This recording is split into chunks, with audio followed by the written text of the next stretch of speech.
Good morning. My name is Chelsea Stevenson, and in EUB343, my tutor's name is Miss Elizabeth Bryant, and I am enrolled in workshops on Friday from 8 till 11 a.m.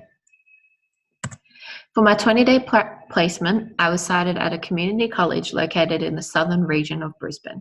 This school is a thriving multicultural prep to 12 independent public school with over 2,100 students representing 66 different countries all on one campus.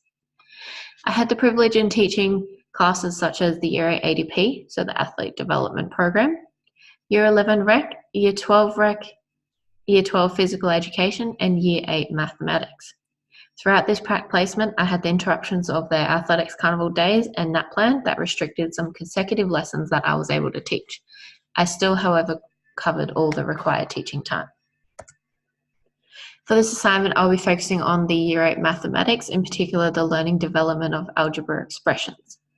This class was full of athlete development program kids, which means that they are the students more focused on their sport as opposed to their academics. They were one of the lowest mathematics classes for their grade. During the 4 weeks, I planned and taught 10 mathematics lessons covering all aspects of algebra in regards to the content descriptor seen on the screen, which is all of the algebra related ones. The learning intent was for my students to understand every aspect of algebra within the 10 lessons.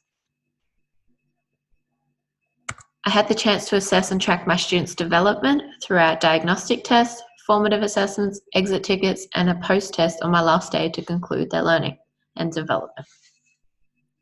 I took this class every Monday, Wednesday, and Friday, which allowed me to mark and track the evidence of learning and then plan for the next lesson based off of what level of knowledge my students were at. On the screen, it shows the order in which I applied differentiation in my teaching by assessing learning in different methods. However, most of these occurred quite often in each of my lessons.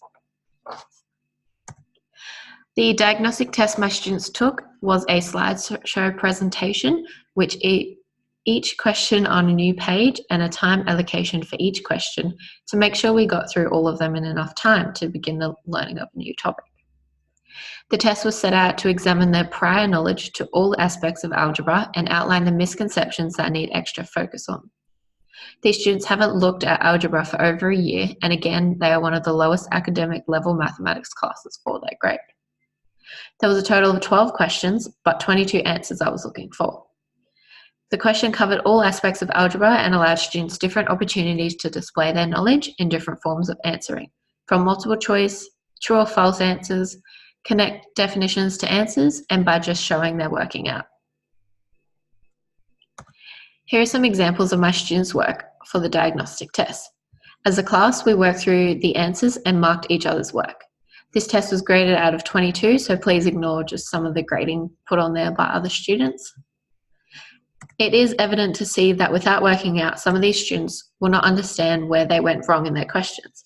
This will become the focus across the whole unit, as working out allows students a chance to self-assess themselves before handing it in.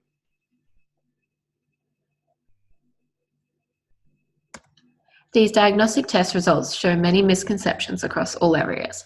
However, using variables column shows that all students have prior knowledge of this topic.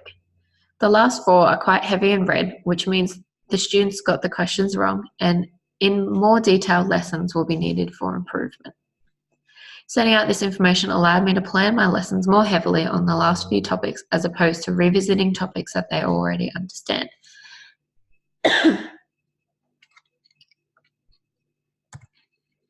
One of the learning experiences that these students experienced was group work. This activity was given to pairs to complete by having questions on the board that they must decide what method to use, work together to solve it, and show their working out on the paper. For this activity, no pair got below 4 out of 6, which is a great effort. Students who participate in peer teaching model experience significant improvements in a number of academic and social skill areas. The purpose of this experience was to get students who understood the topic to assist those that don't in a different form of understanding.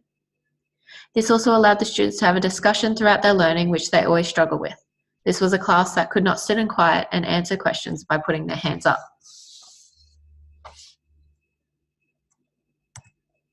Exit tickets allowed students to self-assess, hold students accountable, and allows teachers to check for understanding.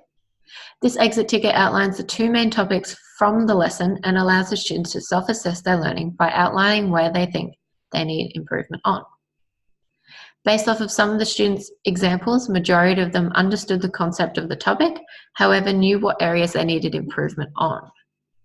This assisted me with planning the next lesson by revisiting some of these question topics as the warm-up activity in the upcoming lessons. There were a few worksheets throughout my time on prac, however, this is one of the bigger ones. This worksheet covered two main topics that was discovered as a struggle from the diagnostic test. Some of these worksheets had to be taken home as homework to complete as they didn't finish it on time. The students are then held accountable for their own learning, and by understanding this, all of the students completed and brought back their worksheets. As a class, a few of these questions we answered together, however, the majority was marked by me providing feedback on the sheet as well. Things like keep going to support them in finishing the question as they hadn't simplified it enough. Think about highest common factor. This acts as a guide or hint to them on how to complete the question. And come and see me, please. This allows for the teacher one-on-one explanation or allowed me to hand them a follow-up worksheet for them to complete at home to further assist their learning. The final formative assessment was set out across 2 pages to examine their final understanding of the topic as a whole. Before conducting this test, students were given half an hour to revise the unit, answer questions off the board as a class or as an individual, get one-to-one feedback from me, and ask any final questions. Providing each question on the page with a hint of what topic code the question came from allowed the students to bring their knowledge from that topic to the question when answering it. This simple hint code didn't tell them how to do it, except assisted them with drawing certain knowledge to specific questions. This is a comparison of a diagnostic test and a final test from student 2. This student initially received 10 out of 22 on the diagnostic test to then improve to the highest in the class of 28 out of 32 in the final exam. This student initially knew some of the content but struggled with showing working out and therefore found it difficult to understand why they were getting the questions wrong. After feedback and feed forward, plenty of worksheets, exit tickets, and group work, this student displayed clear and detailed understanding of the topic with working out on the final exam.